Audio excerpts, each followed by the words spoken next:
हम लोग business environment जो चैप्टर है, चैप्टर नंबर 3, उसको खत्म करने वाले हैं बहुत ही अच्छे से। चैप्टर नंबर 3 से केस स्टडीज जो आती है ना डायमेंशंस वाले टॉपिक की, बहुत डिफिकल्ट आती है। हमारा एनवायरनमेंट भी तो बहुत सारी चीजों से मिलकर बनता है। सिमिलरली बिजनेस एनवायरनमेंट भी बहुत सारी चीजों से मिलकर बनता है। तब प्राइस बढ़ेगा, डिमांड कम होगी, डिमांड कम होगी तो आपको सप्लाई कम करनी पड़ेगी। जब डिमांड ही नहीं है तो सप्लाई क्या करोगे? सप्लाई कम करनी पड़ेगी। सप्लाई कम करोगे तो प्रोडक्शन कम करनी पड़ेगी। भाई जब सप्लाई ही नहीं है तो प्रोड्यूस करके क्या घर भरना है? यस लोगन, कैसे आप सभी लोग होपफुली घर पर हैं, बढ़िया है और सुरक्षित है। So I am back again with full power guys. How are you all doing? कैसे हाल चाल? नमस्कार नमस्कार नमस्कार गाइस, मैं अनुराग द्विवेदी स्वागत करता हूं आप लोगों का हमारे इस शानदार से सेशन में, जहां पर हम लोग बिजनेस एनवायरनमेंट जो चैप्टर है, चैप्टर नंबर 3, उसको खत्म करने वाले हैं बहुत ही अच्छे से। ठीक है जी, ओके भाई। बच्चों ने यार बहुत ज्यादा मुझे मैसेज किए। चैप्टर 1 वो देख चुके हैं, चैप्टर 2 जो है ऑलरेडी बहुत अच्छे से चल रहा है। ठीक है जी, आप लोगों ने देखा उसको बहुत अच्छे से, बहुत प्यार दिया। अब बात आ चुकी है सर, बच्चों ने डिमांड कर दी सर चैप्टर नंबर 3 जल्दी लाओ जल्दी लाओ जल्दी लाओ। तो भैया फाइनली मैं चैप्टर नंबर 3 भी आप लोगों के लिए यहां पर लेकर तैयार खड़ा हूं। ठीक है जी, ओके। और बहुत डिटेल में पढ़ाऊंगा। चैप्टर 1 में डिटेल में पढ़ाया, चैप्टर 2 में डिटेल में पढ़ाया, चैप्टर नंबर 3 ऐसा पढ़ाऊंगा ना, यकीन मानिए केस स्टडीज बहुत डिफिकल्ट आती है इस चैप्टर से। चैप्टर नंबर 3 से केस स्टडीज जो आती है ना डायमेंशंस वाले टॉपिक की, बहुत डिफिकल्ट आती है। ठीक है जी, लेकिन अपन ऐसे पढ़ाएंगे, ऐसे ऐसे कीवर्ड्स देके जाएंगे आपको कि आपको लगेगा कि यार ये तो कंप्लीट पैकेज है एक वीडियो। ठीक है, कंप्लीट पैकेज वीडियो लेकर आया हूं मेरे भाई, जिसके अंदर आपको तसल्ली से हर एक टॉपिक कराऊंगा। ठीक है, तो कॉपी पेन लेके बैठना और जो जो बोलता जाऊं वो नोट करते जाना। जो जो खुद तुम्हें लगे कि यार ये इंपॉर्टेंट है उसको भी नोट करते जाना। ठीक है, ओके। तो चलिए सर शुरू करते हैं बिना किसी देरी से बिजनेस एनवायरनमेंट चैप्टर को। सर क्या क्या टॉपिक्स कवर करूंगा सुन लो, पहले बता रहा हूं। सर मीनिंग कराऊंगा बिजनेस एनवायरनमेंट का, ऐसा धांसू मीनिंग कराऊंगा कि तुम्हें जब तुम देखोगे तो हैंड टू हैंड ही याद हो जाएगा। ठीक है जी, उसके फीचर्स करेंगे। फीचर्स कराने से पहले कुछ इंपॉर्टेंट टर्म्स कराऊंगा मैं। ठीक है जी, जो शायद आपको किताबों में देखने को नहीं मिलेगी। फीचर्स से पहले मेरे भाई आपको कुछ इंपॉर्टेंट टर्म्स कराऊंगा जो किताबों में देखने को नहीं मिलेगी शायद अलग से। ठीक है जी, ओके। लेकिन अपन उसको कराएंगे, उससे फायदा क्या होगा? उससे आपके फीचर्स को पढ़ना आसान हो जाएगा आपके लिए। ठीक है जी, समझना आसान हो जाएगा। उसके बाद इंपॉर्टेंस करेंगे बिजनेस एनवायरनमेंट की, लेकिन एक ट्विस्ट है। ट्विस्ट क्या है सर? बिजनेस एनवायरनमेंट की इंपॉर्टेंस किताब में लिखी हुई है, हेडिंग एनसीईआरटी के अंदर ये हेडिंग लिखी हुई है, लेकिन हम एक्चुअली में बिजनेस एनवायरनमेंट की इंपॉर्टेंस नहीं पढ़ेंगे। है सर, बिल्कुल सही बोल रहा हूं भाई। मैं आपको बिजनेस एनवायरनमेंट की एडवांटेजेस करवाने वाला हूं, लेकिन एक्चुअल में वो बिजनेस एनवायरनमेंट के एडवांटेज नहीं है। क्या बोल रहे हो सर? एनसीईआरटी में भी वही हेडिंग लिखी हुई है, बाकी जो बुक्स मेरे पास हैं, ठीक है जी, पीडब्ल्यू की बुक के अंदर भी वही हेडिंग लिखी हुई है। भाई हर जगह हेडिंग वही है, लेकिन मैं फिर बोल रहा हूं कि मैं आपको बिजनेस एनवायरनमेंट के एडवांटेज नहीं कराऊंगा, कुछ अलग कराऊंगा। सर वो एग्जाम में आएगा क्या? सेम पॉइंट सेम हेडिंग है, लेकिन समझना कुछ और है। एक ट्विस्ट है जो हमें देखने को मिलेगा। ठीक है जी, डायमेंशंस सबसे इंपॉर्टेंट टॉपिक मैंने बताया आपको, केस स्टडीज सबसे खतरनाक यहीं से बनती हैं। ठीक है जी, और इस डायमेंशंस को बहुत सारे नामों से जाना जाता है। डायमेंशंस को बाल को कंसेप्ट्स बोलते हैं, फैक्टर्स बोलते हैं, फिर फैक्टर्स के बाद फोर्सेस बोलते हैं। ठीक है, तो फैक्टर्स हो गया, फोर्सेस हो गया, कंसेप्ट्स हो गया, ओरिएंटेशंस हो गए, डायमेंशंस हो गए। ठीक है जी, उसके बाद एनवायरमेंट्स हो गए, बहुत सारे बिजनेस एनवायरमेंट के कंपोनेंट्स होता है, एलिमेंट्स होता है, तो बहुत सारे नाम है इस टॉपिक के। अब जिस टॉपिक के नाम इतने सारे हैं, ये सोचो ये टॉपिक कितना इंपॉर्टेंट होगा। ठीक है जी, और लास्ट में गाइस डीमोनेटाइजेशन, नोटबंदी, इसके बारे में जानेंगे। ठीक है जी, उसके एम, उसके फीचर्स के बारे में पढ़ेंगे। ठीक है, तो शुरू करने जा रहा हूं गाइस बिना किसी देरी के। बिजनेस एनवायरनमेंट, सबसे पहला गाइस मेरा आप लोगों से सवाल है कि what is the meaning of environment? इस एनवायरनमेंट का क्या मतलब होता है? इस एनवायरनमेंट का क्या मतलब है, बताइए जरा। सर एनवायरनमेंट का मतलब होता है सराउंडिंग्स। एनवायरनमेंट का क्या मतलब हुआ मेरे भाई? एनवायरनमेंट का मतलब हुआ सराउंडिंग्स। सर हमारे आसपास जो कुछ भी चीजें हैं वो सब किसका पार्ट है? सराउंडिंग्स का पार्ट है। ठीक है जी, मैं फिर बोल रहा हूं, हमारे आसपास जो कुछ भी जितनी भी चीजें हैं गाइस, वो सब किसका पार्ट है?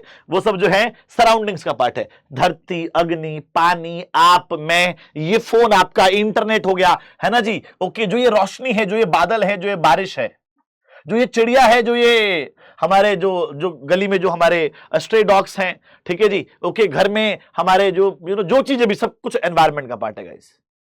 Everything is a part of environment, ठीक है, और उसको हम सराउंडिंग्स बोलते हैं। तो सिमिलरली जो हमारे आसपास है उसको आप एनवायरमेंट बोल रहे हो। तो अगर मैं एक वर्ड ऐड कर दूं यहां पर बिजनेस, तो जो बिजनेस के आसपास होगा उसको बिजनेस एनवायरमेंट बोलेंगे कि नहीं बोलेंगे? कायदे से बताना जरा जल्दी से, कायदे से बताओ कि सर बोलेंगे कि नहीं बोलेंगे? बिल्कुल बोलेंगे मेरे भाई। क्यों बोलेंगे? क्योंकि जब सराउंडिंग्स को आप एनवायरमेंट बोल रहे हैं तो बिजनेस की सराउंडिंग्स को बिजनेस के एनवायरमेंट बोलोगे। बिजनेस की सराउंडिंग्स क्या क्या होती हैं?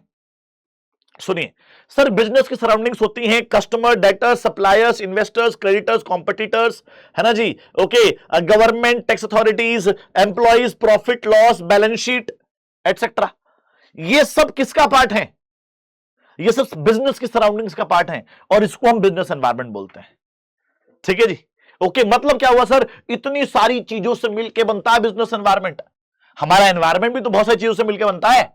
सिमिलरली बिजनेस एनवायरनमेंट भी बहुत सारी चीजों से मिलकर बनता है।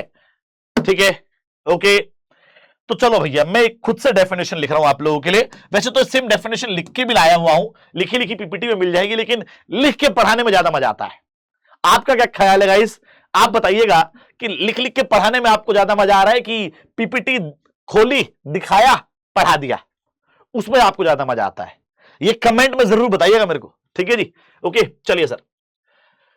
तो पॉइंट ये रहा मेरे भाई कि बिजनेस एनवायरनमेंट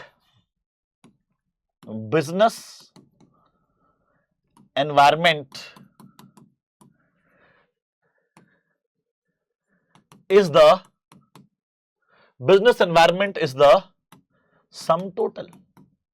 सम टोटल मतलब बताया ना भैया, बिजनेस एनवायरनमेंट बहुत सारी चीजों से जुड़ के बनता है। ठीक है, अभी नाम गिनवाए थे मैंने बहुत सारे, उन सबसे जुड़ के बनता है बिजनेस एनवायरनमेंट। तो business environment is the sum total of all the forces which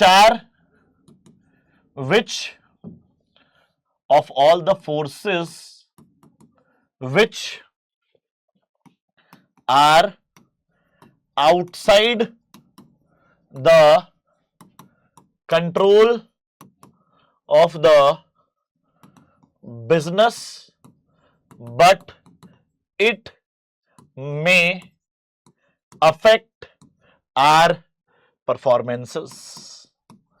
अब सुनिएगा भाई, बड़े ध्यान से समझाने वाला हूं एक वर्ड का मतलब। सर बिजनेस एनवायरनमेंट क्या होता है? हाँ जी मेरे भाई, बिजनेस एनवायरनमेंट जो है सम टोटल है। ये तो समझ में आ गया होगा। बिजनेस एनवायरनमेंट बहुत सारी चीजों से मिलकर बनता है। वो बहुत सारी चीजों को कलेक्टिवली हम फोर्सेस कहते हैं, क्योंकि इनके पास क्या है? पावर है हमारे बिजनेस को अफेक्ट करने की। ठीक है जी, मतलब customer, competitors, suppliers, investor, debtor, creditors, ठीक है जी, government, tax authorities, employees, profit loss, balance sheet, ये सब किसका पार्ट है? ये सब जो है फोर्सेस का पार्ट है, क्योंकि उन सब के पास पावर है हमारे बिजनेस को अफेक्ट करने की। Which are outside the control. Sir ये सब की सब चीजें हमारे कंट्रोल से बाहर है। You can not control the customers, you can not control the competitors, you can not control the employees, you can not control the profit losses, government, tax authorities. आप इनमें से किसी भी को भी कंट्रोल नहीं कर सकते हो। सही बात है कि नहीं है? तो आउटसाइड द कंट्रोल, हमारे कंट्रोल से, ये सारी चीजें हमारे कंट्रोल से बाहर है, लेकिन ये सब जो है हमारी परफॉर्मेंस को अफेक्ट जरूर करते हैं। ठीक है जी, ये सब की सब चीजें जो है गाइस हमारी परफॉर्मेंस को अफेक्ट जरूर करते हैं।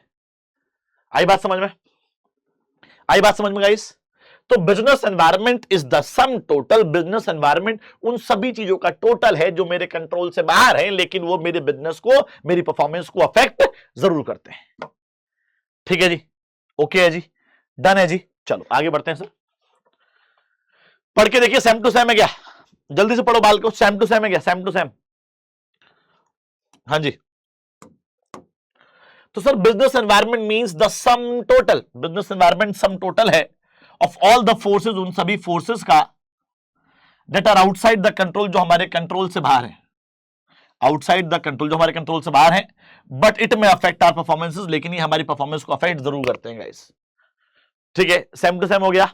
चलिए जी, अब जैसे कि बाल को मैंने आपको प्रॉमिस किया था कि मैं आपको कुछ कराऊंगा पहले इंपॉर्टेंट टर्म्स। तो आ जाइए सर, इंपॉर्टेंट टर्म्स देखते हैं क्या क्या इंपॉर्टेंट टर्म्स है वो।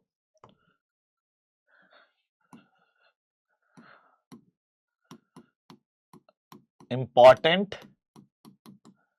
टर्म्स।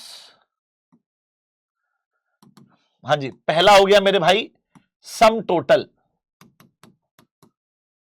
सम टोटल का मतलब क्या हुआ मेरे भाई? देखो बिजनेस एनवायरनमेंट सम टोटल है। बिजनेस एनवायरनमेंट क्या है जी? Sum total. अभी हमने देखा था बहुत सारी चीजों से मिलकर बनता है, customer, competitor, suppliers, investor, debtor, creditors, government, tax authorities, profit loss, balance sheet और मल्टीपल एक्सेट्रा। उन सबसे मिलकर बनता है बिजनेस एनवायरनमेंट। तो भैया एक बात बताओ, क्या मैं सम टोटल की जगह अगर टोटैलिटी वर्ड लिख दूं, टोटैलिटी वर्ड लिख दूं तो कोई दिक्कत परेशानी है क्या? हाँ जी, सम टोटल की जगह गाइस अगर मैं टोटैलिटी वर्ड यूज करूंगा तो कोई दिक्कत परेशानी है क्या? नहीं है ना। चलिए आगे बढ़ते हैं फिर। Next one is guys outside the control. Outside the control मतलब सर बिजनेस एनवायरनमेंट में जितने भी फोर्सेस हैं, जितने भी फैक्टर्स हैं, वो सब हमारे कंट्रोल से बाहर हैं। ठीक है जी, ओके, वो सब के सब गाइस हमारे कंट्रोल से बाहर हैं। तो external to the business firm, तो आउटसाइड द कंट्रोल की जगह गाइस क्या मैं यहां पर एक्सटर्नल वर्ड लिख सकता हूं क्या? हाँ जी, can I write external instead of outside the control? Yes sir, business environment के अंदर जो भी चीजें हैं वो सब एक्सटर्नल है, हमारे कंट्रोल से बाहर है। ठीक है जी। नेक्स्ट बाल को थर्ड इंपॉर्टेंट टर्म जो है वो है फोर्सेस। मैंने आपको थोड़ी देर पहले बताया था। फोर्सेस मतलब सर इनके पास वो फैक्टर्स, फोर्सेस मतलब वो फैक्टर्स जिनके पास क्या है? पावर है। किस चीज की पावर है? हमारे बिजनेस की परफॉर्मेंस को अफेक्ट करने की, परफॉर्मेंस को अफेक्ट करने की पावर इनके पास होती है, इसीलिए इनको बाल को फोर्सेस बोलते हैं। ठीक है जी। अब सर जो फोर्सेस होते हैं ना, फोर्सेस दो तरह के होते हैं sir. There are two types of forces. The first one is specific forces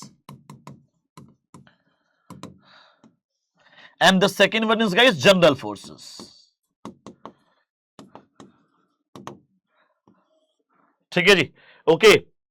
अब मुझे बताइए sir what is the meaning of specific forces. चलिए एग्जांपल देकर समझाता हूं, सुनिएगा बड़े ध्यान से। कि सर ये आपके अनुराग सर हैं, आपके अनुराग सर ने एक दुकान वाले को, अनुराग सर की, आपके अनुराग सर की गाइस क्या होगा जी? एक दुकान वाले से, उनके घर के सामने एक दुकान थी, ठीक है जी, उस दुकान वाले से लड़ाई हो गई, अनुराग सर की लड़ाई हो गई इस दुकान वाले से। अनुराग सर ने बोला कि ओए आज के बाद तेरी दुकान पे नहीं आऊंगा, देख लियो तू। तो इसकी दुकान पे फर्क पड़ेगा या इंडिया की सारी दुकानों पर? सर इसकी दुकान पे नहीं जाएंगे तो सिर्फ इसकी दुकान पे फर्क पड़ेगा। ठीक है।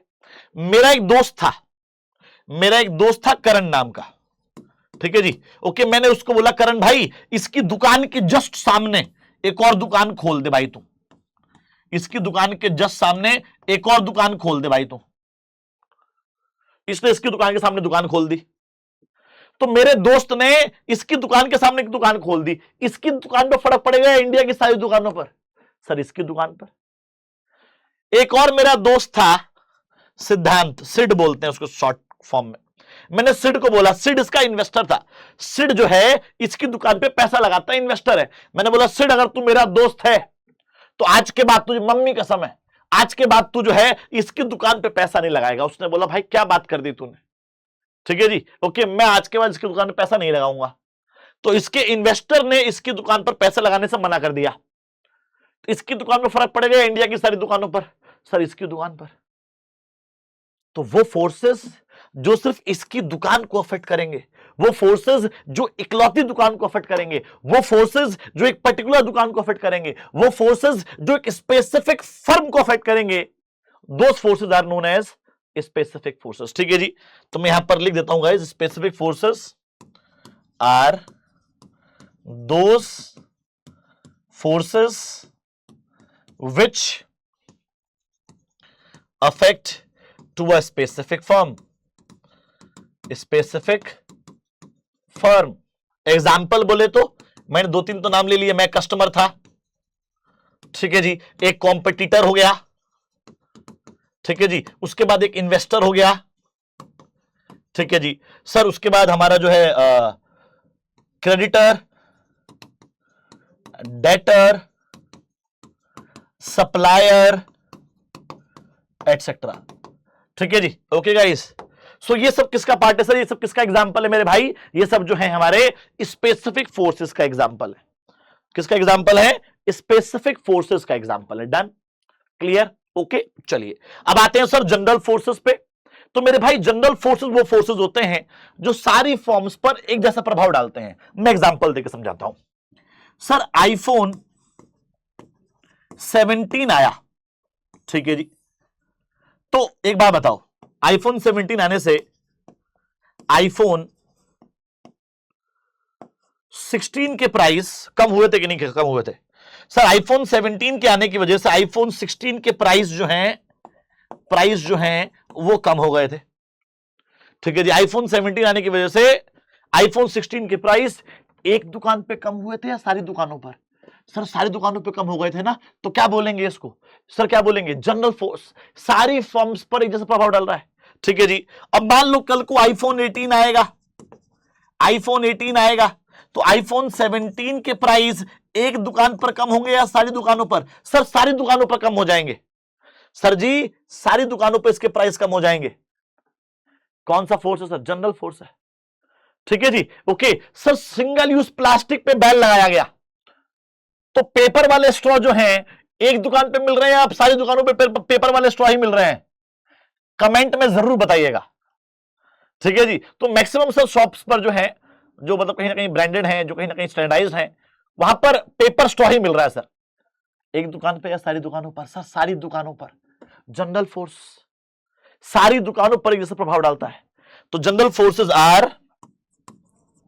Are those forces which affects all the firm. General forces are those forces which affect all the firms similarly. All the firms similarly. Sir जो सारी फर्म्स पर एक जैसा प्रभाव डालेगा उस फोर्स को मेरे भाई जनरल फोर्स बोलेंगे। एग्जाम्पल बता दो। एग्जाम्पल है मेरे भाई technological,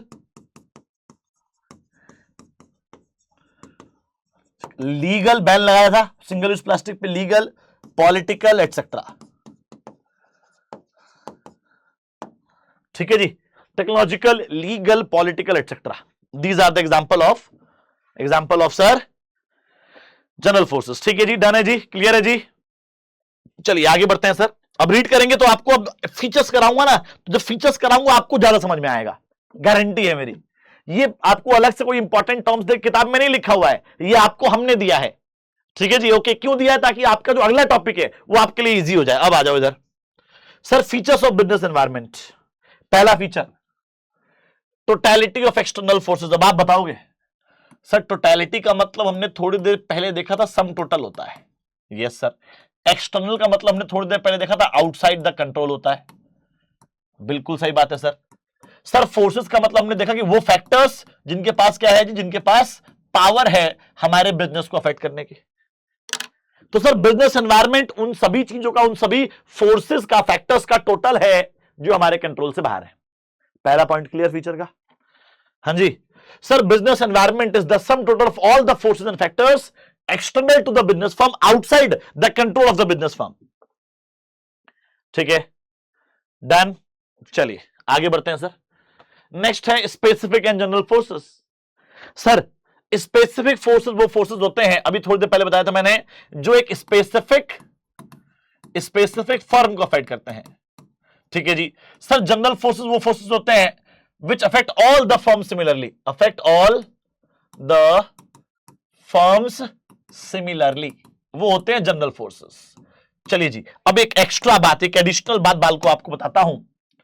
sir specific forces affect directly. Sir specific forces जो होते हैं वो डायरेक्टली अफेक्ट करते हैं किसी बिजनेस को।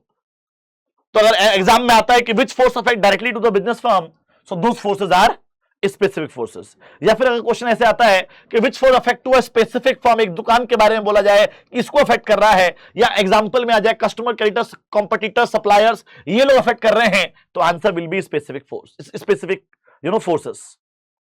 ठीक है, ओके अब बात करते हैं जनरल फोर्सेस की। तो मेरे भाई जनरल फोर्सेस वो फोर्सेस होते हैं जो सारी फॉर्म्स पर एक जैसा प्रभाव डालते हैं, which affect all the form similarly. तो सर स्पेसिफिक फोर्स अगर डायरेक्टली अफेक्ट कर रहा है तो जनरल फोर्स कैसे अफेक्ट करेगा सर? इनडायरेक्टली, इनडायरेक्टली अफेक्ट करेगा। ठीक है जी, डन है जी। चलो, business environment includes both specific and general forces. अब समझ में आया इंपॉर्टेंट टर्म क्यों पढ़ा है, ताकि यहां पर आपका जो है क्लैरिटी रहे पहले से ही। Specific forces include investors, competitors, customers etcetera who influence business firms directly and immediately. ठीक है जी। General forces include social, political, legal and technological conditions which affect a business firm indirectly. ठीक है, ओके है, डन है, ठीक है, okay है, डन है, क्या जल्दी बताएं प्लीज। चलिए सर आगे बढ़ते हैं फिर। इंटर रिलेटेडनेस, एग्जांपल सुनिएगा। सर अगर किसी चीज का प्राइस बढ़ेगा तो क्या होगा? सर प्राइस बढ़ेगा, डिमांड कम होगी। भाई किसी भी चीज का प्राइस बढ़ता है तो डिमांड कम होती है, इतना तो आपने इकोनॉमिक्स में पढ़ लिया है। सवाल यह है कि सर इसकी आगे की कहानी कौन बताएगा? आगे की कहानी का हम बताएंगे आपको। सर प्राइस बढ़ेगा, डिमांड कम होगी, डिमांड कम होगी तो आपको सप्लाई कम करनी पड़ेगी।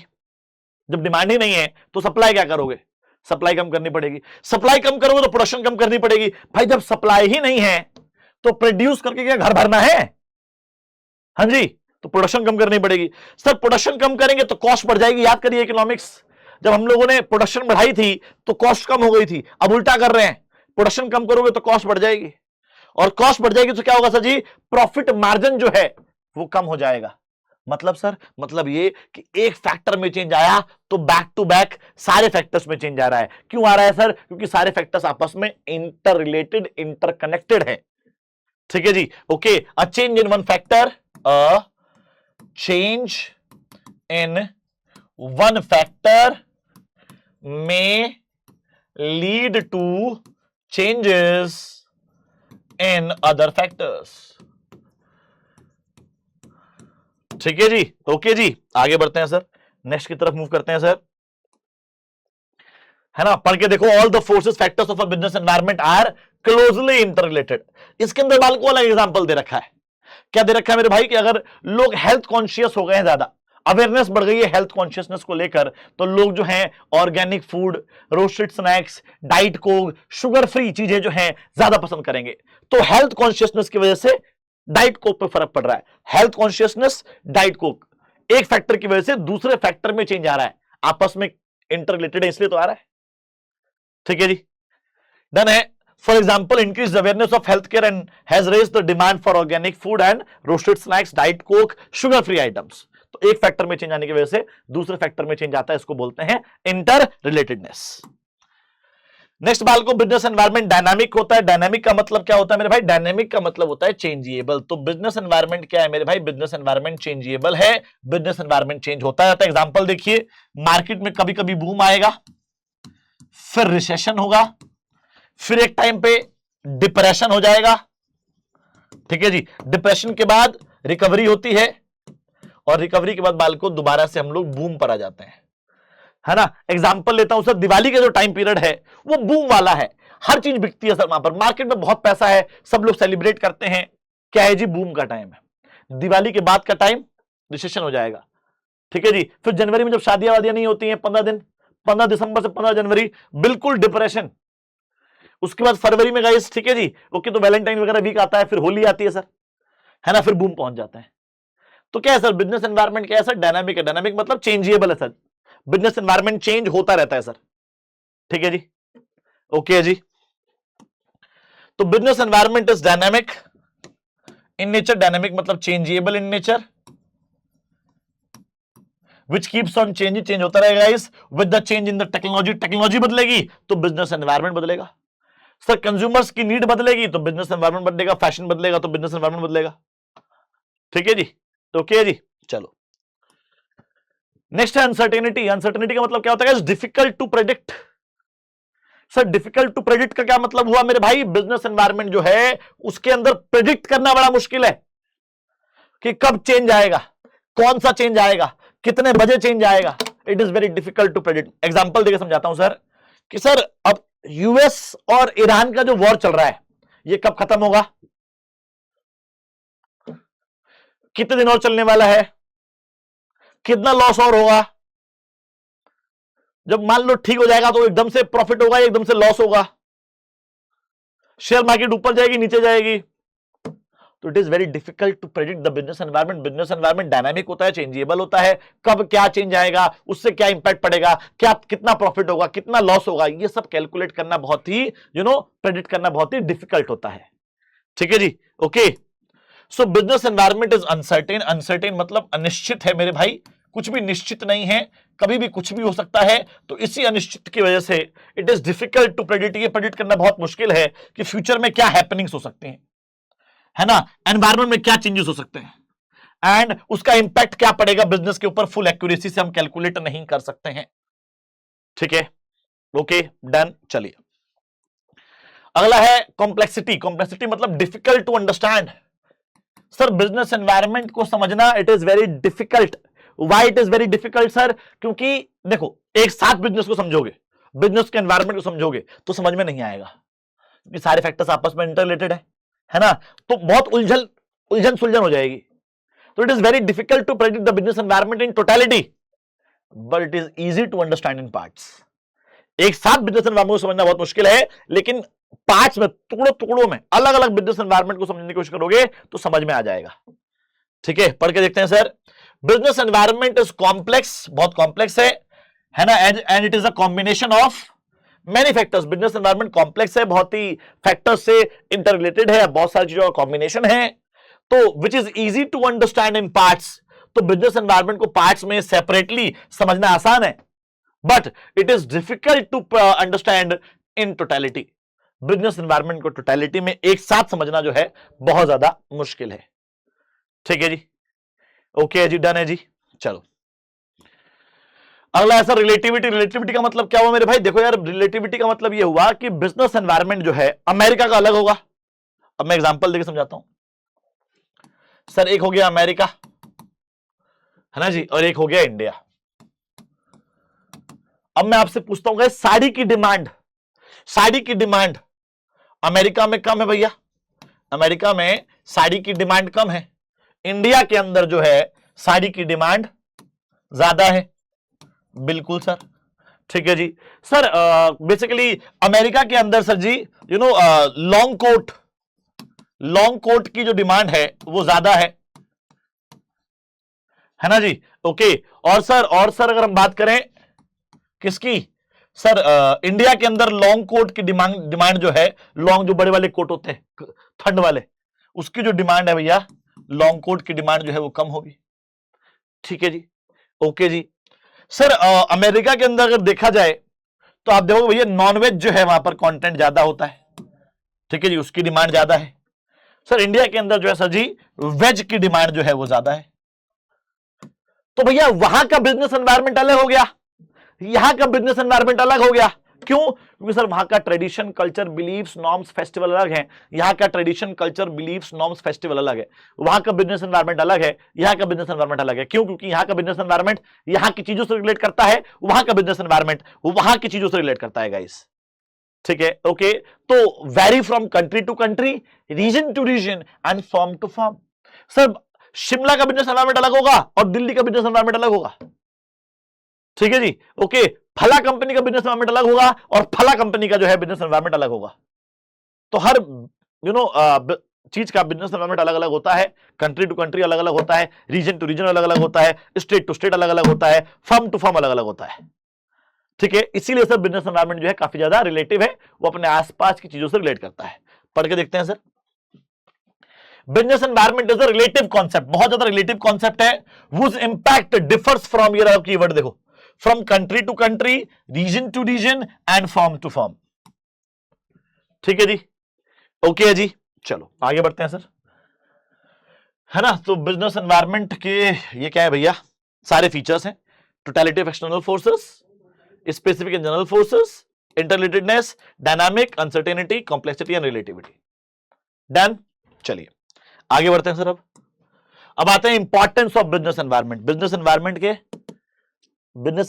के है ना क्या क्या इंपॉर्टेंस है गाइस, है ना, बेनिफिट्स, लेकिन सर आप तो कह रहे थे कि जो ये इंपॉर्टेंस है, किताब के अंदर तो बिजनेस एनवायरनमेंट की इंपॉर्टेंस ही लिखी हुई है, लेकिन आप कुछ और पढ़ाओगे। बिल्कुल गाइस, मैं कुछ और पढ़ाने जा रहा हूं। मैं पढ़ाने जा रहा हूं importance of environmental scanning. Environmental scanning. Sir ये एनवायरमेंटल स्कैनिंग क्या होता है? हाँ जी सर, ये एनवायरमेंटल स्कैनिंग क्या होता है? देखो, बिजनेस एनवायरनमेंट के एडवांटेज नहीं पढ़ेंगे हम लोग, हम पढ़ेंगे एनवायरनमेंट, बिजनेस एनवायरनमेंट के ऊपर नजर बना के रखने के। हम एडवांटेज पढ़ेंगे बिजनेस एनवायरनमेंट को कॉन्टिन्यूअसली एनालाइज करने के। बिजनेस एनवायरनमेंट में क्या चल रहा है, कब चल रहा है, कैसा चल रहा है, मैंने बकायदा उसके ऊपर नजर बना रखी है। मैं कॉन्टिन्यूअसली बिजनेस एनवायरनमेंट को एनालाइज कर रहा हूं, उसके एडवांटेज पढ़ाने जा रहा हूं, ना कि बिजनेस एनवायरनमेंट के। ठीक है जी, ओके। तो कंफ्यूज नहीं होने का, पॉइंट सेम है, हेडिंग सेम है, लेकिन कहीं ना कहीं एनसीईआरटी के अंदर जो है गाइस, ये टॉपिक की जो हेडिंग है वो अपडेटेड नहीं है। हम एडवांटेज पढ़ रहे हैं एनवायरमेंटल स्कैनिंग के, ना कि बिजनेस एनवायरनमेंट के। चलिए, तो आप बिजनेस एनवायरनमेंट के ही मान के करना, लेकिन मैंने आपको एक एक्स्ट्रा नॉलेज दे दी कि we are studying the advantages benefits of environmental scanning. चलो, पहला है गाइस फर्स्ट मूवर एडवांटेज। देखिए क्या होता है कि मैं जो है बिजनेस एनवायरनमेंट को एनालाइज कर रहा था, नजर बना के रखा तो बिजनेस एनवायरनमेंट में कब क्या हो रहा है, और सडनली मैंने देखा कि यार एनवायरनमेंट में तो मुझे एक अपॉर्चुनिटी दिख रही है ना। मैं बिजनेस एनवायरनमेंट के ऊपर नजर बनाए रखे हुआ था, एकदम से मुझे बिजनेस एनवायरनमेंट के अंदर जो है मुझे अपॉर्चुनिटी दिख गई।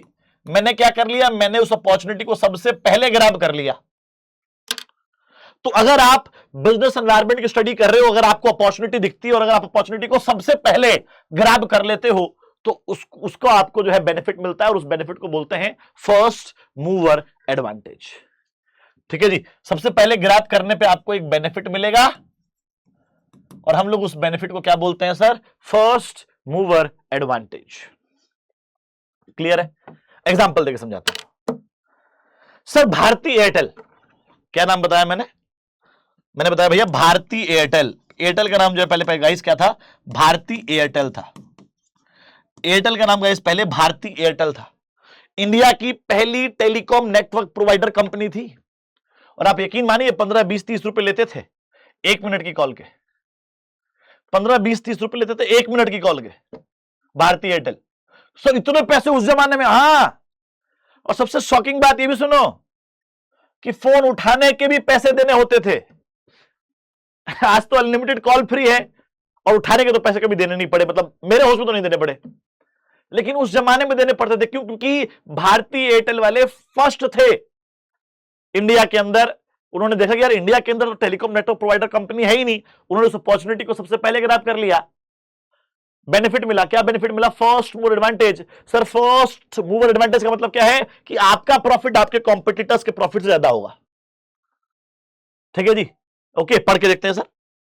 Understanding the business environment helps an organization in identifying advantageous opportunities and getting their benefit prior to the competitors. Competitors से पहले जो है, अब देखो जैसे से कॉम्पिटिटर्स आते गए गाइस, जैसे से कॉम्पिटिटर्स आते गए वैसे वैसे ही ये जो ना उनको प्राइस कम करना पड़ा कंपटीशन के हिसाब से। ठीक है भाई, डन है जी। चलो नेक्स्ट पे आ जाओ, अर्ली वार्निंग सिग्नल। एक बात बताओ, क्या जरूरी है, क्या कंपलसरी है कि हर बार अपॉर्चुनिटी ही दिखेगी? सर कभी कभी थ्रेट्स भी तो दिख सकते हैं। थ्रेट्स मतलब प्रॉब्लम्स, मतलब डिफिकल्टीज, मतलब बाधाएं, अड़चन, कठिनाई, दुविधा। एग्जाम्पल बाल को अभी का लेते हैं, करंट सिचुएशन लेते हैं। सर ईरान और यूएसए और इजराइल का वॉर चल रहा है, स्ट्रेट ऑफ हार्मोज से शिपों को निकलना बड़ा मुश्किल हो रहा है। तो सर पेट्रोल डीजल की कमियां देखने को मिल रही है, प्राइसेस ऊपर जा रहे हैं। Similarly at the same point of time sir pollution का लेवल भी बहुत ज्यादा बढ़ रहा है, और कहीं ना कहीं पेट्रोल, सरकार भी चाहती है कि पेट्रोल डीजल की गाड़ियां जो है वो धीरे धीरे कम हो, ताकि हम पॉल्यूशन कंट्रोल पे काम कर सकें। तो मेरे भाई एक सीधा साधा सवाल आप लोगों से पूछता हूं कि पेट्रोल डीजल की अगर आपकी कार कंपनी है, चूज कर लेना भैया, कमेंट में बताना जरूर कि अगर मान लो जितनी कार कंपनियां हैं उसमें से अगर आपकी कोई कोई कार कंपनी होती तो वो कौन सी होती? ठीक है जी, ओके, आप कौन सी गाड़ी बना रहे होते? ये चैट में जरूर लिखना। मैं आप लोगों को देखना चाहता हूं कितने आप लोग are you guys fond of cars और नॉट। ठीक है, तो कमेंट में अपनी फेवरेट कार जरूर लिखिएगा। तो मान लेते हैं गाइस आप सबकी अपनी अपनी एक कार कंपनी है, आप पेट्रोल डीजल की गाड़ियां बनाते हो। तो क्या पेट्रोल डीजल की गाड़ियां अगर आप आज बना रहे हो तो आपको जो ये सिचुएशन दिखी अभी ईरान और इजराइल और यूएसए वाली, साथ में पॉल्यूशन वाली, तो क्या ये आपके लिए अपॉर्चुनिटी वाली सिचुएशन है या थ्रेट वाली सिचुएशन है? हाँ जी सर, ये तो थ्रेट है सर हमारे लिए, क्योंकि फ्यूचर में आने वाले 5 साल 10 साल बाद पता नहीं पेट्रोल डीजल के रेट कहां पहुंचेंगे, पॉल्यूशन कहां पहुंच जाएगा। तो कहीं ना कहीं मेरे लिए एक थ्रेट है, थ्रेट। और अगर हम थ्रेट को समय रहते आइडेंटिफाई कर लेते हैं तो मुझे एक बेनिफिट मिलता है। उस बेनिफिट को क्या बोलते हैं सर? Early warning signal. कहीं ना कहीं हमारे लिए, हम सब कार कंपनीज के लिए ये एक वार्निंग सिग्नल है। पेट्रोल जितने हाई जाएंगे उतना ही जो है पेट्रोल और डीजल की गाड़ियां कम बिकेंगी, पॉल्यूशन जितना बढ़ेगा उतना ही पेट्रोल डीजल की गाड़ियां कम बिकेंगी, सरकार उस पर रेस्ट्रिक्शंस लगा सकती है। तो हमें क्या करना चाहिए यार? तो सबसे पहले तो ये बताओ, क्या ये एक वार्निंग सिग्नल है कि नहीं है? बिल्कुल है सर। हम बिजनेस एनवायरनमेंट को कंटिन्यूअसली मॉनिटर करेंगे और अगर हमें दिख जाए थ्रेट है, समय रहते पहचान लिया, तो वो आपके लिए एक अर्ली वार्निंग सिग्नल का काम करेगा। ठीक है जी, okay. Correct knowledge of business environment helps an organization to identify those threats which may adversely affect its operation, जो कहीं ना कहीं हमारे लिए दिक्कत पैदा कर सकता है। ठीक है, ओके, चलिए। लेकिन हम करेंगे क्या सर? हम क्या करेंगे यार? अगर मेरी खुद की अगर पेट्रोल डीजल की कार कंपनी है तो मैं अपना क्या करता, मैं बताता हूं आपको। मैं अपनी पेट्रोल डीजल की कार कंपनी इसकी प्रोडक्शन रोक देता। भाई रुक जाओ यार, रुक जाओ, बहुत बना लिए, प्रोडक्शन कम कर दो, बिल्कुल ना के बराबर कर दो। ठीक है जी, डिमांड से भी कम कर, जितनी डिमांड है उससे कम कर दो। और एक काम करो, इलेक्ट्रिक गाड़ियां लेकर आओ, सीएनजी हाइब्रिड गाड़ियां लेकर आओ, है ना, सीएनजी वाली लेकर आओ। आई बात समझ में? इलेक्ट्रिक कार की प्रोडक्शन जो है इसमें चालू कर देता और पेट्रोल डीजल की प्रोडक्शन को रोक देता। ठीक है जी, इससे क्या होता है? इससे मेरे रिसोर्सेज जो हैं वेस्ट होने से बच जाते, मैं अपने रिसोर्सेज को अच्छी जगह लगा पाता। तो वही लिखा हुआ है स्टैपिंग मतलब saving and channelizing, saving and channelizing the resources. ठीक है जी, useful resources business environment makes available various resources like capital, labour, machine, raw material. इन सबको, कैपिटल को, लेबर को, मशीन को, रॉ मटेरियल को, सबको वेस्ट होने से बचा लिया मैंने अपनी प्रोडक्शन को, पेट्रोल डीजल की प्रोडक्शन को सीएनजी और इलेक्ट्रिक की तरफ शिफ्ट करके।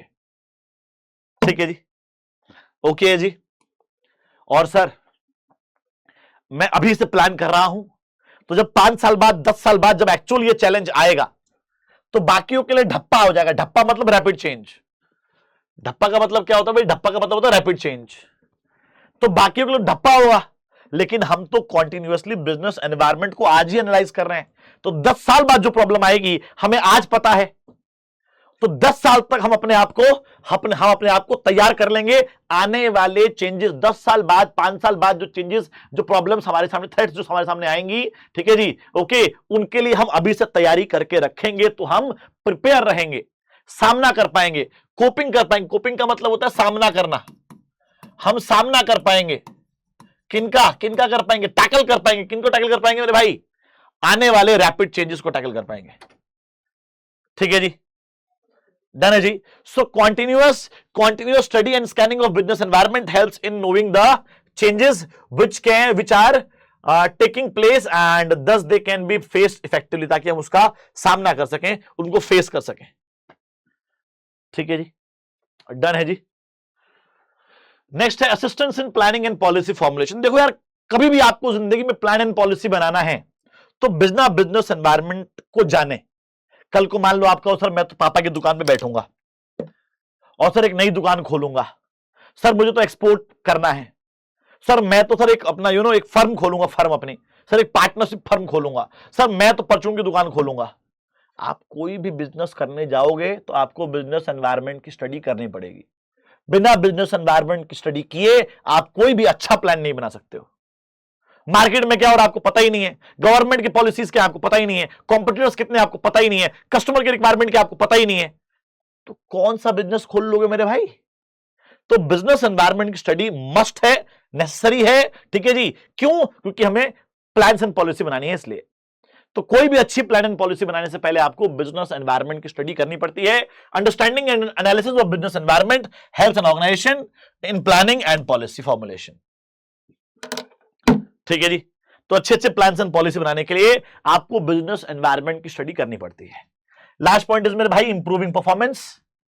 बिजनेस एनवायरनमेंट आपको अपॉर्चुनिटीज प्रोवाइड कर रहा है। बिजनेस एनवायरनमेंट की स्टडी आपके थ्रेट्स को पहचानने में आपकी हेल्प कर रही है, आपको अर्ली वार्निंग सिग्नल दे रही है, जिसका यूज करके आप रिसोर्सेज को वेस्ट होने से बचा रहे हो, रिसोर्सेज को अच्छी जगह लगा रहे हो, आप फ्यूचर में होने वाले चेंजेस के लिए प्रिपेयर कर पा रहे हो अपने आप को, अच्छे अच्छे प्लान्स एंड पॉलिसी बना पा रहे हो। तो इतना सब कुछ अगर होगा तो आपकी परफॉर्मेंस आपके कॉम्पिटिटर्स की परफॉर्मेंस से ज्यादा होगी। तो बिजनेस एनवायरनमेंट की स्टडी, एनवायरमेंटल स्कैनिंग आपको क्या करती है सर? आपकी परफॉर्मेंस को इंप्रूव करने में आपकी हेल्प करती है। So correct analysis and continuous monitoring of business environment helps an organization in improving the performance. ठीक है जी, डन है जी। चलिए, तो भैया फर्स्ट मूवर एडवांटेज था, अर्ली वार्निंग सिग्नल था, टैपिंग यूजफुल रिसोर्सेज था, coping with rapid changes, assisting in planning and policy formulation, helps in improving performance guys. ठीक है, ये 6 पॉइंट्स थे मेरे भाई। चलिए अब आते हैं डायमेंशंस ऑफ बिजनेस एनवायरनमेंट। मैंने आपको एक बात बोली थी गाइस जब मैंने लेक्चर स्टार्ट किया था कि इस टॉपिक के बहुत सारे नाम हैं, मैं सारे नाम आपको लिख देता हूं guys. Aspects, components, elements, factors, forces, orientations. ठीक है जी, okay. Environments of business environment. Sir business environment के अंदर कितने एनवायरमेंट है? Environments of business environment. ठीक है जी, तो डायमेंशंस तो नाम है ही, ये एक्स्ट्रा नाम हो गए। ठीक है, चलो पहला है इकोनॉमिक एनवायरमेंट। तो मेरे भाई इकोनॉमिक्स में आपने आज तक जो कुछ पढ़ा है, जो कुछ भी पढ़ा हुआ है, कस्टमर सॉरी इकोनॉमिक्स में आपने क्या क्या पढ़ा है, माइक्रो इकोनॉमिक्स पे आ जाओ sir. Economic problems, what to produce, how to produce, for whom to produce, ये पढ़ा आप लोगों ने। ठीक है जी, उसके बाद सर आपने क्या क्या पढ़ा? हाँ जी sir, cardinal utility, ordinal utility के बारे में पढ़ा आपने, सेटिस्फैक्शन लेवल के बारे में आपने पढ़ा, इंडिफरेंस कर्व के बारे में आपने पढ़ा, demand, law of demand, factors affecting demand, elasticity of demand, supply, production cost, revenue, elasticity of supply, producers equilibrium, market equilibrium, forms of market, oligopoly, perfect competition, है ना, ओलिगोपोलिस्टिक। उसके बाद अगर आप मैं मैक्रो की बात करूं तो मैक्रो में आप लोगों ने पढ़ा guys national income, NDPFC, NNPFC, injection और लीकेज के बारे में आपने पढ़ा, barter system, money and banking, functions of central bank, money multiplier. ठीक है जी, ADS, aggregate demand, aggregate supply, national unemployment, inflationary gap, deflationary gap, balance of payment, foreign exchange. ठीक है जी, और गवर्नमेंट बजट, फिस्कल डेफिसिट्स वगैरह आप लोगों ने पढ़ेगा इस। तो इकोनॉमिक्स में आपने आज तक जो कुछ पढ़ा है, अगर कोई भी एक चीज आपके क्वेश्चन में आती है तो answer will be economic environment. बहुत देखो, ये केस स्टडीज मैंने बताया था, इस टॉपिक के ऊपर बहुत तगड़ी केस स्टडीज आती हैं। तो सारे कीवर्ड, सारे फैक्टर्स लेकर आया हूं, अच्छे से रीड करो एक बार जल्दी से। It refers to all forces that have immediate and direct economic impact. Economic impact. Interest rate, inflation rate, economics में पढ़ा है आपने. Change in income of people, national income, monetary policy, price level, relative role of public sector, private sector, growth rate, GDP, GNP, rate of savings and investment, volume of import, export of different items, balance of payment, foreign exchange reserves, and money supply in economy. ये सब किसका भैया, किसके factors हैं? ये सारे economic factors हैं। Example देता हूं, ध्यान से देखिए सर। इकोनॉमिक एनवायरनमेंट में offer opportunities to the firm. ठीक है जी, example, rise in the disposable income, disposable national income guys आ गया, easy finance schemes, money and banking, rise in inflation rate, increase the production cost, micro economics है ना। तो आपको पढ़ते पता लग जाएगा यार ये तो इकोनॉमिक की टर्म है, और जैसे इकोनॉमिक की टर्म आपको क्वेश्चन में दिख जाए, आंसर लिख देना इकोनॉमिक एनवायरनमेंट। नेक्स्ट है मेरे भाई सोशल एनवायरनमेंट। सोशल एनवायरनमेंट क्या होता है? सोसाइटी में हमने आज तक जो कुछ देखा है, क्या क्या देखा है? Custom, tradition, beliefs, festival, norms, values, ethics. ठीक है जी। ओके, फेस्टिवल्स बताई दिया मैंने आपको, Diwali, Holi, Eid, Christmas, new year, जितने फेस्टिवल्स हैं, राखी, रक्षाबंधन, जन्माष्टमी, सावन। ठीक है जी, जितने फेस्टिवल्स हैं गाइस वो सब आ जाएगा। हेल्थ कॉन्शियसनेस आजकल लोग हो गए हैं, वो भी इसमें आएगा। Birth rate, death rate, literacy rate, infant mortality rate, population level इसी में आएगा। ठीक है जी। उसके बाद sir environment protection, gender equality, women empowerment किस में आएगा सर? सोशल एनवायरमेंट के अंदर आएगा। ठीक है जी, पढ़ के देखते हैं सर एक बार। हाँ जी, तो सर कस्टम देखो, custom, tradition, beliefs, culture, social trends, beliefs दो बार आ गया। Norms, ethics, literacy rate, birth rate, death rate, population level, festivals, fashion, freedom, social justice, equality, weather, awareness of health, lifestyle, values etcetera. पढ़ के पता लग रहा है सर ये सोशल पॉइंट है, सोशल पॉइंट है। तो जहां भी बाल को आपको सोशल फैक्टर्स दिख जाए, आंसर लिख देना चुपचाप, सोशल एनवायरमेंट। एग्जांपल दे देता हूं सर, पीपल जो है आजकल क्या कर रहे हैं sir? Paying attention towards the health, health consciousness, health आ जाए, social environment. Taste and preference, social environment, है ना? Okay, celebration of festivals, Diwali, Eid, sir social environment. ठीक है जी। Equal status to same wages to male and female, gender equality, social environment. ठीक है, clear है? एग्जाम्पल के साथ क्लियर है क्या? चलिए आगे बढ़ते हैं सर। अगला है technological example environment. Sir technological environment क्या होता है? टेक्निक्स में आपने आज तक जो कुछ देखा है, innovation, improvement, experimentation, chat GPT, AI, machine learning, internet, computer, है ना? ओके, ये सब किसका पार्ट है सर? ये सब जो किसका पार्ट है सर? ये सब जो है हमारे टेक्नोलॉजिकल एनवायरमेंट का पार्ट है। सर पहले ब्लैक एंड व्हाइट टीवी थे, कलर टीवी आ गए, स्मार्ट टीवी आ गए, टेक्नोलॉजिकल एनवायरमेंट। सर पहले कार्बन पेपर से कॉपी करते थे, फोटोकॉपी आ गई, टेक्नोलॉजिकल एनवायरमेंट। सर पहले जो है हम लोग विंडो पे जाके, रिजर्वेशन काउंटर पे जाकर टिकट बुक करवाते थे, घर बैठे बैठे ऑनलाइन कर लेते हैं, technological environment. Import export of technology, import export हो रही है, टेक्नोलॉजी का इंपोर्ट एक्सपोर्ट हो रहा है, तो टेक्नोलॉजिकल एनवायरमेंट का पार्ट है, ना कि इकोनॉमिक का। ठीक है, ओके। तो पढ़ के देखिए, it refers to all the forces that are characterized by the technological improvements, innovations, innovation, improvements, new methods, research and development activities, import export of technology, new equipments, use of internet are some technological factors guys. ठीक है, example देखिए, तीनों शायद मेरे ही हैं। ये रहे, online booking of railway, ठीक है जी, colour TV, black and white TV की जगह, इलेक्ट्रॉनिक फोटोकॉपी, कार्बन पेपर की जगह, सेम टू सेम हो गया। ठीक है, चलो सर नेक्स्ट पे आ जाओ सर। Political environment.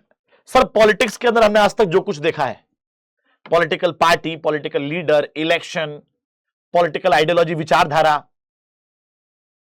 ठीक है जी, ओके। तो पॉलिटिकल लीडर, विचारधारा आ गई सर, और बताइए, और बताइए, और किस में आएगा? Political leader, political party, political ideology. ठीक है जी, ब्यूरोक्रेट्स, आईएएस आईपीएस जो होते हैं, जितने ब्यूरोक्रेट्स होते हैं ओबीसी में आएंगे। ठीक है जी, और कॉन्स्टिट्यूशन ऑफ इंडिया, भारत का संविधान, ओबीसी के अंदर आएगा। ठीक है, और सर किसी भी बाहर की कंपनी को इंडिया में अलाउ करना, गवर्नमेंट करेगी। फॉरेन कंपनी को इंडिया में अलाउ गवर्नमेंट करेगी, पॉलिटिकल एनवायरनमेंट में आएगा। फॉरेन कंट्री से हमारे रिलेशन को मेंटेन करना, ये भी गवर्नमेंट का काम है, पॉलिटिकल एनवायरनमेंट में आएगा। ठीक है जी, डन है जी।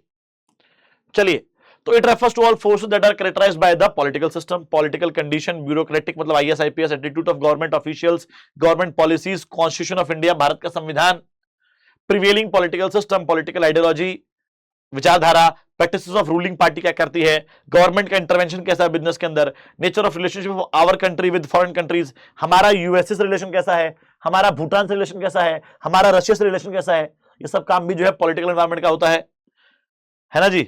Okay, nature and profile of political leadership, किसकी क्या प्रोफाइल है, कैसा इंसान है, thinking of political personalities, personalities कैसी हैं लोगों की।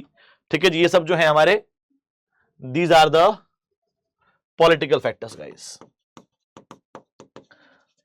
ठीक है, डन है। एग्जांपल देख लें क्या सर? भैया इकोनॉमिक रिफॉर्म 1991, गवर्नमेंट जो है न्यू इकोनॉमिक रिफॉर्म लेकर आई थी, एलपीजी पॉलिसी जिसको बोलते हैं, एलपीजी पॉलिसी गवर्नमेंट लेकर आई थी 1991 में, पॉलिटिकल एनवायरनमेंट आएगा।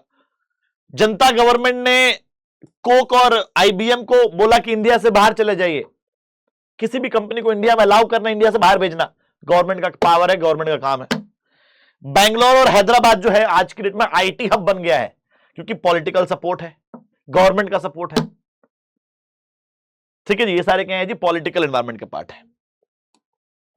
अब आते हैं लीगल एनवायरनमेंट। कोर्ट कुछ कर दे, पॉलिटिकल कोर्ट कुछ कर दे, कोई भी एक्ट आ जाए, companies act, partnership act, consumer protection act, sales of good act, bureau of industry standard act, labour act, GST act, कोई भी एक्ट आ जाए भैया, किसमें आएगा, लीगल एनवायरनमेंट के अंदर आएगा। ठीक है जी, ओके। और कोई बैन वगैरह लगा दे, कोई ऑर्डर आ जाए सुप्रीम कोर्ट, हाई कोर्ट से, कोई बिल पास हो जाए पार्लियामेंट के अंदर, है ना, वो सब किसमें आता है सर, लीगल एनवायरनमेंट के अंदर आता है। ठीक है जी, कोई वार्निंग दे दी जाए, कोई बैन लगा दिया जाए, लीगल एनवायरनमेंट का पार्ट है। तो रूल्स, लॉज, कोई भी एक्ट, देखो कोई भी अगर एक्ट आ जाएगा तो किसका पार्ट होगा, लीगल एनवायरनमेंट का पार्ट होगा। स्टेचुटरी प्रोविजंस एंड पॉलिसीज, कोई भी प्रोविजन, संवैधानिक प्रोविजन, पॉलिसीज लीगल एनवायरनमेंट का पार्ट है। प्रोहिबिशन बाय कोर्ट, कोर्ट ने कोई बैन लगा दिया, प्रतिबंध लगा दिया, लीगल एनवायरनमेंट का पार्ट है।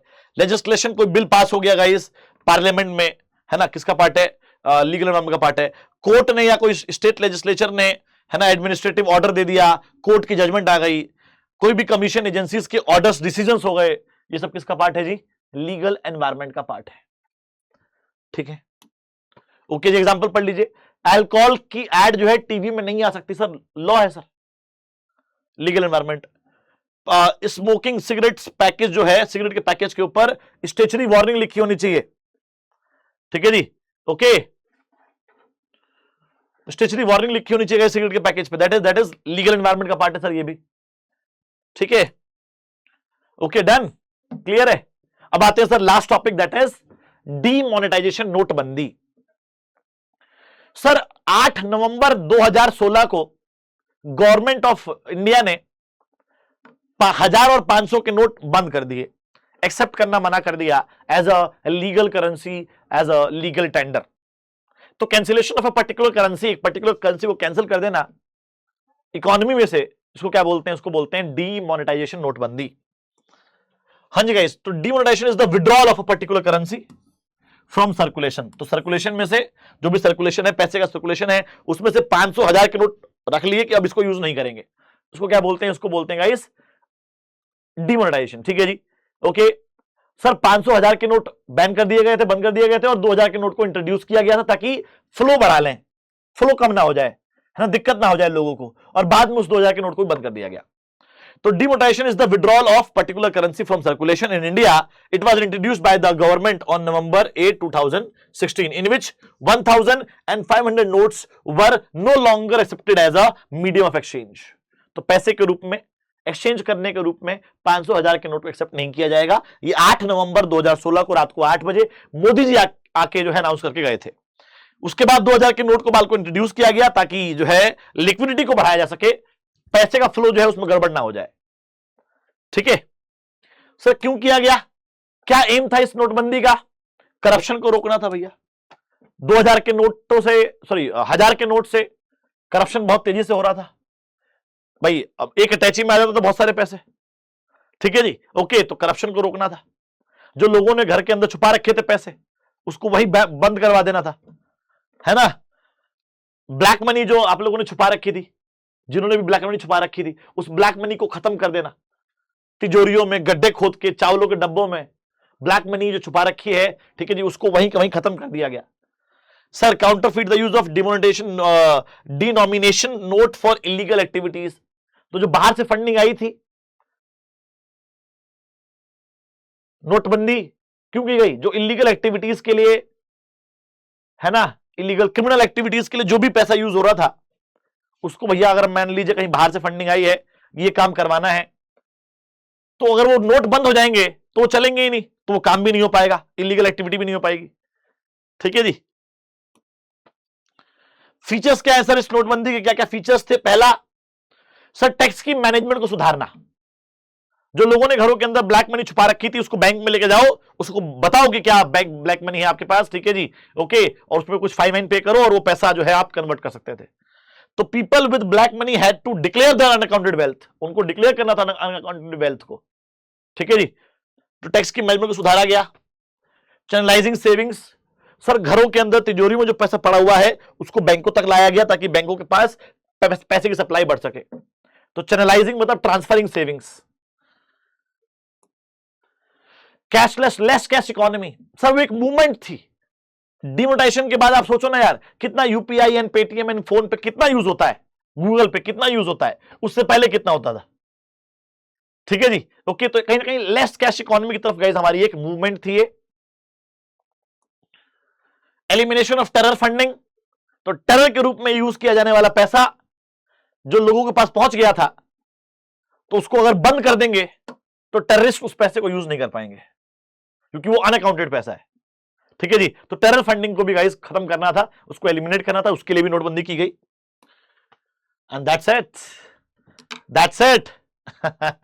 इतनी तसल्ली से कराया भाई, इतनी तसल्ली से, ठीक है जी, ओके। सो होपफुली आपको मजा आया, आपको डिटेल में पढ़ने को मिला, ठीक है जी, ओके। एंड बस thank you so much guys. अगर आपको नोट्स चाहिए एक आज की क्लास के, तो इसको स्कैनर को यू नो स्क्रीनशॉट ले लो और स्कैन करके चले जाना, या फिर पीडब्ल्यू की ऐप पे जाके ये सर्च कर लेना, आपको मिल जाएगा, ठीक है मेरे भाई।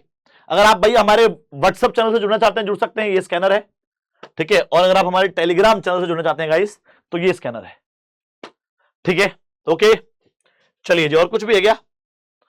नहीं, बस थैंक यू मेरे भाई। Hopefully you really enjoyed the session, है ना। और जो जो मैंने कमेंट करने के लिए बोला जरूर कमेंट करना, ठीक है guys, okay. Bye bye bye, take care, all the best, all the best, all the best guys, lots of love to all of you guys.